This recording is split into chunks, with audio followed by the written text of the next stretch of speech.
Happy New Year. I wish all of you a happy new year.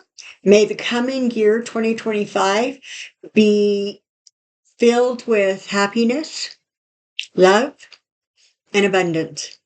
May this be the year that you are able to manifest those things, those wishes that you desire. This is for the week of December 29th, January 4th to January 4th.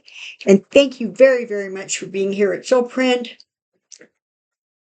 Pick your crystal readings. All right, let's get started, shall we? Okay, here we go. We're starting. We're going to call this cream, even though, it's kind of an orangey cream. We're just going with cream. By the way, that one is blue. You can see I'm scattered today. And green. Okay, let's get cracking here. All right. The Two of Cups, the Nine of Cups, the Eight of Cups, and the High Priestess. And it honestly feels like I'm going to read these cards sort of, normally I go from left to right. I think it's going to go from right to left. Let's see what we've got here. So it's so interesting because the Eight of Cups here, it tends to be about abandoning something, feeling disillusioned, feeling unfulfilled, feeling like maybe it's just time to move on. And then it's followed by the Nine of Cups, which is about, sorry, my head went blank. The Nine of Cups, it's like the wish card, right? It's about an emotional and, financial, physical fulfillment. Two of Cups is, generally speaking, you're looking at a new beginning, some sort of an important union, a balance in a relationship, sometimes a reconciliation. And the High Priestess is about secrets and standing in your power and your energy. So the High Priestess is saying, when you are able to stand in your power, to admit your truths, when you are in that place where you are ready to trust your intuition, trust your sense of right and wrong, good or bad. This is a card about recognizing how powerful you are and owning it.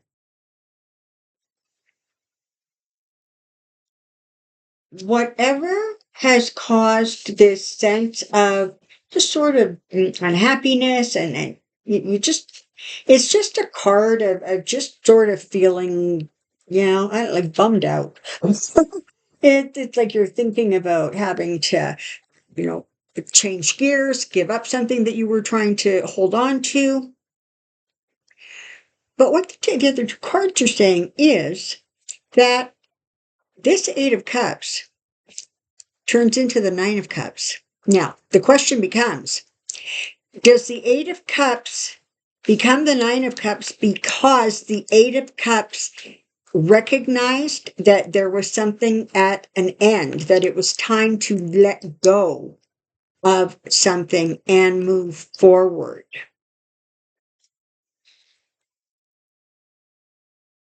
Or does the Nine of Cups represent simply, well, not simply, but like a wish and a desire to move away from the sadness that the Eight of Cups is representing?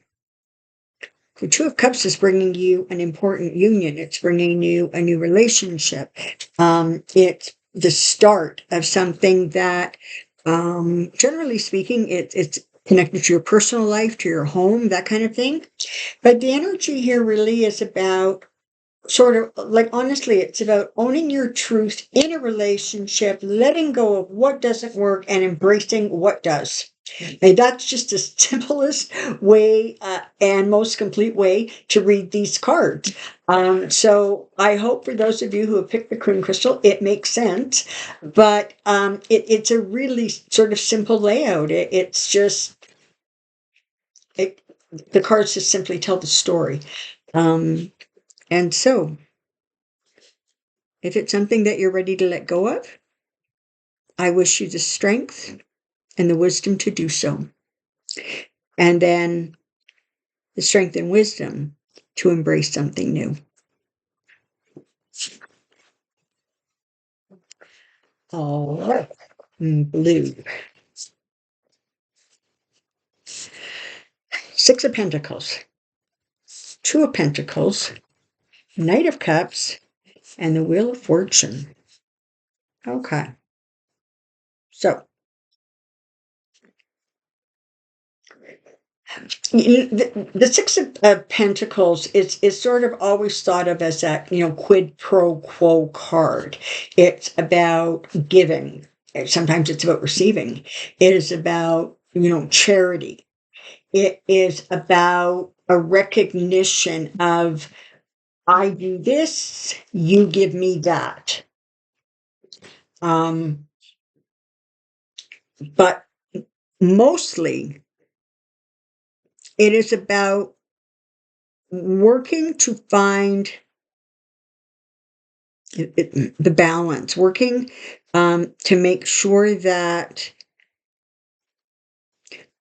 I almost want to say, make sure that you give and receive in equal measure.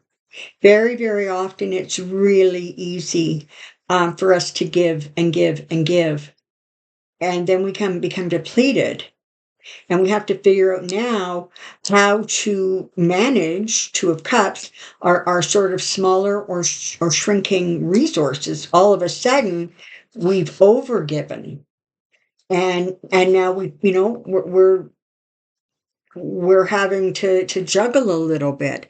So be mindful that, and I mean, it's not tit for tat, but if you are forever giving and giving and giving and receiving nothing in return, you need to evaluate that relationship. And the thing is that because you have the Knight here, I mean, this could be somebody that you're emotionally connected to. It may have to do with a proposal of a new beginning somewhere along the way. It may have to do with a romantic partner or partnership that you are now trying to get balanced, because it needs to be balanced in order for it to work and go forward. The Wheel of Fortune is sitting here reminding you that there are times when blessings can step in, good luck can step in, but the Wheel of Fortune, bottom line, is sort of about like karma rewards and karmic debts. So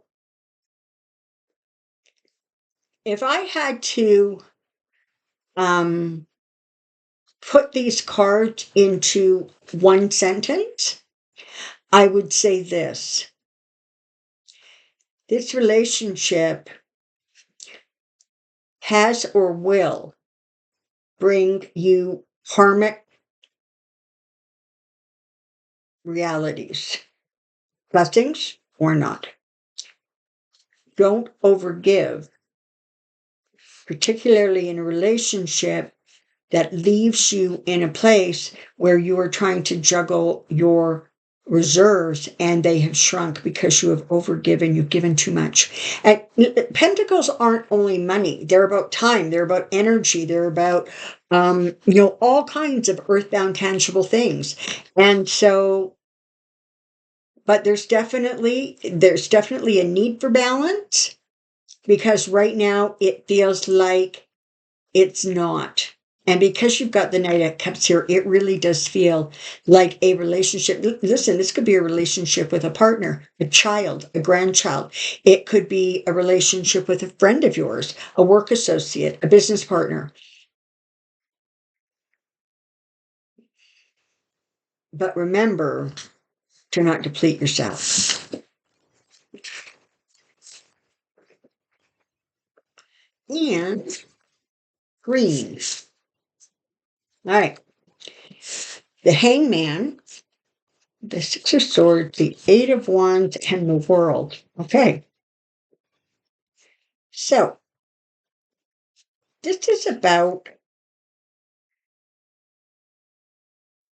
a delay. Or perhaps just looking at something from another perspective.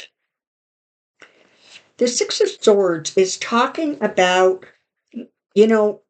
sort of moving into calmer waters. That, it's an expression that almost is always used with the Six of Swords. It is about coming from a place that it doesn't feel smooth or secure, and moving yourself forward into a place where you feel you have more control, where things around you are calm and not so hectic, where you are just able to reposition yourself in a way that allows you to release the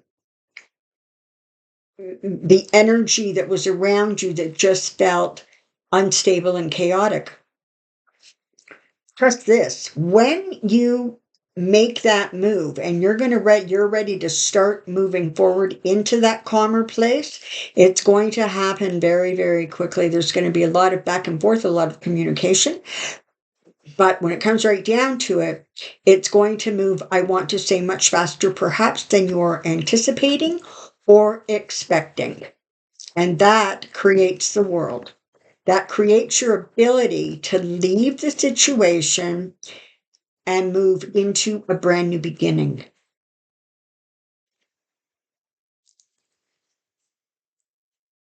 It feels, again, you've got the Hanging Man here, and it's as if either you needed to delay this movement or circumstances caused you to delay it.